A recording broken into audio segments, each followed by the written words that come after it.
Hello travelers, and welcome to the Horror Greenbook, the channel that takes you from coast to coast and con to con. I am your travel guide, Brendan, and today I am here in Pflugerville, Texas, in a very, very fun filming location. You know, here in Texas we have the Texas Chainsaw Massacre series as our, flagship horror franchise. And the entries are very varied, but in this particular entry we're gonna bring one of our more off-the-wall entries into the series. August 18th, 1973. Reports of a bizarre chainsaw-wielding family began to filter out of central Texas. Then silence. For 20 long years, nothing further was heard. 1995. Prom night isn't turning out the way you expected. You find yourself on the wrong road at the wrong time. About to come face to face with a living nightmare. Welcome to my world. The silence is over. He's dead now. Madness has returned. 4 stars, terrifying and brilliant. This is the best horror film of the 90s. Family values have gone straight to hell. Genuinely scary and sharply self-satirical, Leatherface has a lot in common with the gender-bending killer in The Silence of the Lambs. I want these people to know the meaning of horror. You weren't scared? Have a look behind you.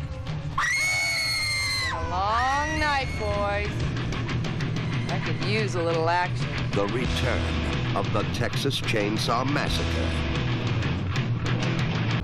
Okay, we are right outside of the Pflugerville High School Gymnasium, which is the setting for the opening scene of the Texas Chainsaw Massacre, The Next Generation, which, as I mentioned earlier, is a very, very interesting entry into the Texas Chainsaw Massacre franchise. This movie starts out at a prom. We have 4 characters that are, here, and they, of course, start off here, and the prom doesn't go as expected for one of them, and they eventually leave here, and it gets pretty zany from there. But as you can see from here, it basically looks the same. This is the outside of the gym. Right here you'll see some of the wall, which is featured in the movie as well. So hey guys, this is really cool. This is right off of the main road here, so you can come and check it out and see that it pretty much looks the same outside of the gate area right here. But hey, Texas Chainsaw Massacre, The Next Generation, which originally started off as the return of the Texas Chainsaw Massacre before it went through many changes before it was finally released in the almost late 90s, as far as most of us were able to see it.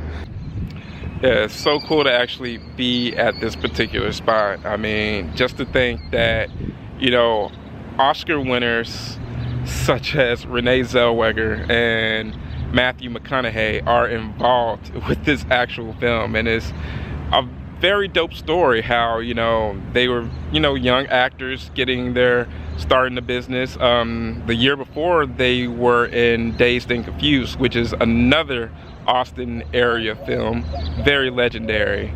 So it's very cool, guys. I mean, they really hit it big very soon after filming this film, so they really didn't have much of a reason to ever really talk about it. It's awesome because in the past few years they have spoken about it here and there, so it's good to know that they aren't completely ashamed of this film.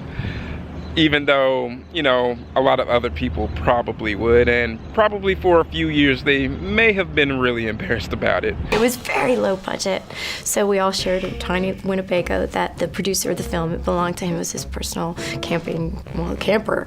Yeah, so, you know, makeup was the front seats, and then there was a table in the middle for hair, and then there was a tiny little curtain back by the bathroom. That was where you put your dress, your prom dress and your flower on. And friends, you know, friends for life. McConaughey, Robbie Jacks, who played Leatherface, he's passed now, but he was one of my favorites. We got reviews? You did, yeah. Janet Maslin from the New York Times, both you and Matthew said, like, these two are going to be stars. She predicted it from the time she saw that film. You're joking. I had no idea.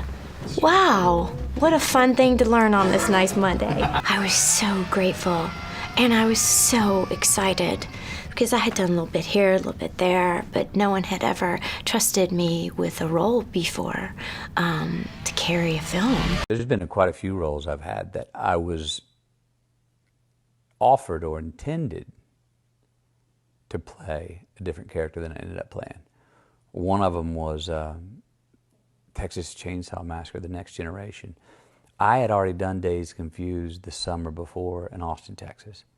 Now I went back to school, graduated my senior year, and had my U-Haul packed up, and just as I was about to drive out to Hollywood and, you know, try and get a job, I got offered this role in this horror picture, Texas Chainsaw Massacre. It was a one-day role. A guy who rides up on a motorcycle at the beginning of the movie, sees Renee Zellweger's character on school campus. She sees him, he rides off. She goes through her night of hell after the prom and almost gets killed. And the next day at school, or he rides back up, she sees him, jumps on the motorcycle, they ride off. No lines, just this sort of Romeo to Juliet character who rides a motorcycle. Sure, I'll do that. I go to the production office in Texas Chainsaw Massacre. I'm talking to the director, Kim Hinkle. And he says, Matthew, do you have anybody in mind who could play the lead killer, Vilmer? A guy who drives the tow truck and hangs the kids up from the winch and has a mechanical leg. And I gave him a couple of names of a couple of actors, local actors I knew in Austin who would be right for the role. I got my 2 pages of sides for my Romeo character on a motorcycle and went to leave. And as I got to the end of the curb to get in my truck, which already had my U-Haul packed up to come to California behind it, attached, I said, I should drive for that role. So I went back down the sidewalk, went in, and they said, you forget something? I said, no, I didn't forget anything, but I want to try out for the role of Vilmer. And they were like, great idea. There's no actresses here. And the girl that was the secretary goes, I'll do it. And I went, okay. And right then, I ran to the kitchen that was in this house where the office was, grabbed a big tablespoon out of the drawer, came back in, and just pinned her in a corner and acted like it was a weapon, and did it until she cried. It was gone. And they were like, cut. And Kim was like, that was good. And the girl was like, yeah, that was really good. You really scared me. And then Kim goes, do you want the part? And I was like, yeah, I'll take the part. Well, I had to unpack the U-Haul and go sleep on a friend's couch for the next 30 days, because then I got the lead killer, Vilmer, in the Texas Chainsaw Massacre. And then I drove that to Hollywood. All right, travelers, that's enough about that. And we're going to move on to our next filming location for TCM, The Next Generation. Well, before hitting the next filming location, I noticed this part in the parking lot. This is actually the same part where the kids sped out of the parking lot. And hey, there it is, guys. It's kind of eerie looking at it, because it's pretty much the same. If you look at the movie, it kind of lines up. And you know, the things that you necessarily don't see with movie magic, but to know that, all right, so it's all basically right here. You can see where they would set up, and basically they would just speed out right here into the main street, into danger. Okay, travelers, our next stop is an Exxon 7-Eleven, which is actually down the street from the Pflugerville High School location that we were just at. This is the spot that was Bud's Pizza Delivery restaurant. It was really fun to actually find this because apparently Buzz wasn't a real place, even though it seems like it would be awesome. This is the spot where, you know, there's a little detour to actually go and get pizza, because if you watch the film, you'll realize that the Sawyer/Slaughter family aren't cannibals in this film. They are actually, I think, vegetarians, I believe. They order like a vegetarian pizza, which is freaking hilarious. But, you know, it's just one of those things, guys. I think they send Darla, if I'm not mistaken, to get the pizza. The reason why I'm able to find this location was due to a little bit of clues. What was nearby this actual location was a Radio Shack, and if you look for what used to be a Radio Shack out in Pflugerville, you will get this address. But also there's a little bit of clues. You would see an HEB gas station across the street, and lo and behold, the HEB gas station is still here, travelers, after all this time. But of course, this is Middle Texas, so the HEB is here to stay. I'm just glad we actually got some in Dallas now over the past year.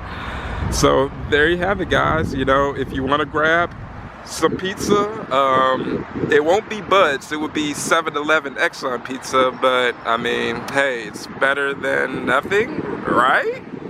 Okay, travelers, we are out here basically in the middle of nowhere, here at the intersection of Old Highway 20 and Main Street in Page, Texas, if you ever want to find this one, because this one is a little bit out of the way. It took me a good 45 minutes outside of Pflugerville to get to one spot that's very, very, you know, of note in the film. Here is the spot that would have been the location for the real estate trailer of Darla. So this is where the teens come for help after having their bit of an incident on the road. So, well, they're looking for a little bit of sanctuary, and they run into Darla, and she says her boyfriend Vilmer will be able to come and help them out. And let's just say he is quite the help. Vilmer is played by Matthew McConaughey, and this is in one of his early roles. As I said earlier, he was on the verge of leaving Austin to go out to Hollywood to try to get some work. And they called him for this movie role. It was supposed to be actually a quick little on-screen appearance. It was going to be very, very quick, one day of work, but they ended up cutting that role, and they had something better for him, I must say. He's the one that ended up saving this film. And I like Darla's character. Darla was actually pretty fun. She talked about her breast implants pretty often, and when you looked as good as she did, why wouldn't you? Okay, travelers, for our final location, you'll have to forgive me, is a bit more busier than how it was when it was filmed. But of course, this is the Slaughterhouse, aka the House of Leatherface and the Crazy Family, guys.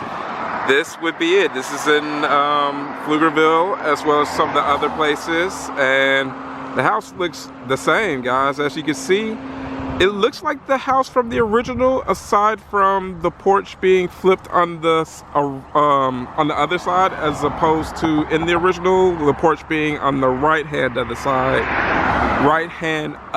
the house, as opposed to the left hand, I should say.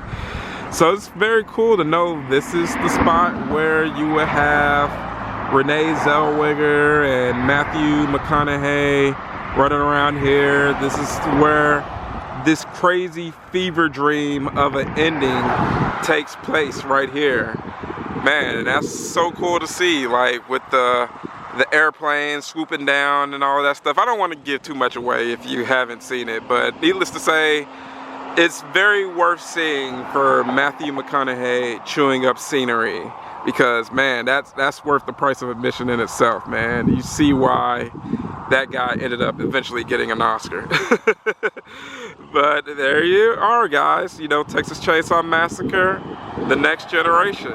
Okay, travelers, of course that would do it for me here in Pflugerville, Texas for this Texas Chainsaw Massacre, The Next Generation video. It's been a blast to see these locations in their natural habitat and, you know, the spots where, you know, people live there now, and some of them may not expect the notoriety that comes with living in a place. But I hear that the owners here are pretty cool as long as you're respectful. They're not here right now, but hey, you know, I'm keeping my distance, don't want to step on their property, hence the fence. And you know, that's how you got to do it. That's the life of a horror YouTube vlogger. Well, travelers, I am your travel guy, Brendan, with the Horror Greenbook, letting you know that if you like something that you saw, go ahead and give me one of those Ash Williams severed hands. You know, go ahead and throw that at me, chunk them at me, guys. Comment in regards to anything that you saw, and if you want to stick around and see more, go ahead and hit that subscribe button. That's the best way to support me. You know, get the algorithm going. Like, comment, subscribe, guys. Again, I am your travel guide, Brendan, letting you know that it is scary in those streets. So let me know that you made it home safely.